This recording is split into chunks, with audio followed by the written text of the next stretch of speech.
Ready start.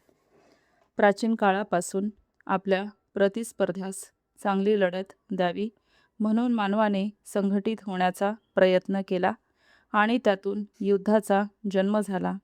आणि आज तागायत युद्धकला पूर्णत्वास पोहोचली नाही किंवा युद्धाचा शेवट पण झालेला नाही. संरक्षण क्षेत्रात सर्वप्रथम जो महत्त्वाचा निर्णय घेण्यात आला तो संघटनेसंबंधात होय. ही बाब फार महत्त्वाची आहे.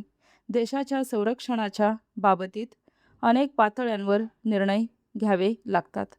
त्यात देशातील सर्वोच्च संघटना आणि सशस्त्र सेनादले यांपासून तो अगदी खालच्या पातळीपर्यंतचा समावेश होतो. आणि विशेष म्हणजे असे महत्त्वाचे निर्णय शांतता काळात घ्यावे लागतात. विकासकार्य आणि सागरी समस्या समोर असतानाच या संबंधात निर्णय घ्यावे लागतात आणि ही जबाबदारी देशातील सर्वोच्च संघटनेवर असते. एकेका संघर्षासाठी संघटना उभारल्यानंतर मग शत्रूबरोबर संधी साधून किंवा त्याला नामोहरम करावयाचा याचा विचार करावा लागतो आणि त्या संबंधात निर्णय घ्यावा लागतो. आजही ही समस्या तितकीच महत्त्वाची असते.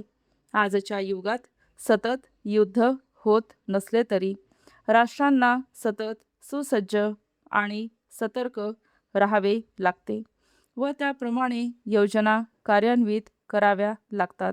अर्थात पूर्वीच्या काळी जितक्या सहज हा निर्णय घेता येत असे तशी परिस्थिती आता राहिलेली नाही.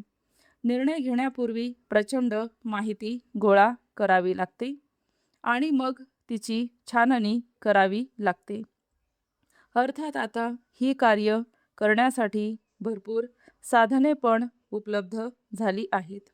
प्राचीन काळी टोळी प्रमुखाला असा निर्णय घेण्यास विशेष त्रास पडत नसे.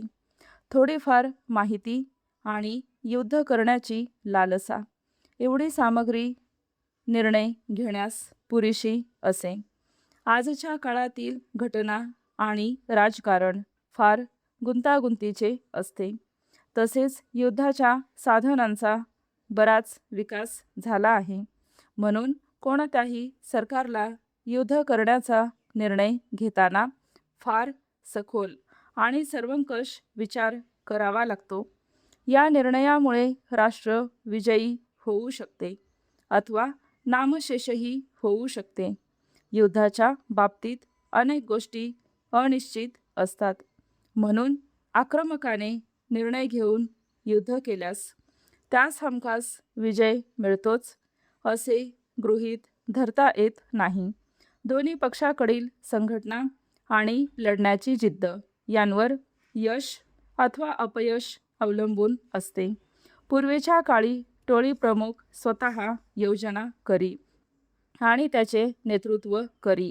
आता सेनापती आणि त्याचे शिपाई गडी यांच्यामध्ये बरीच मोठी साखळी निर्माण झालेली आहे.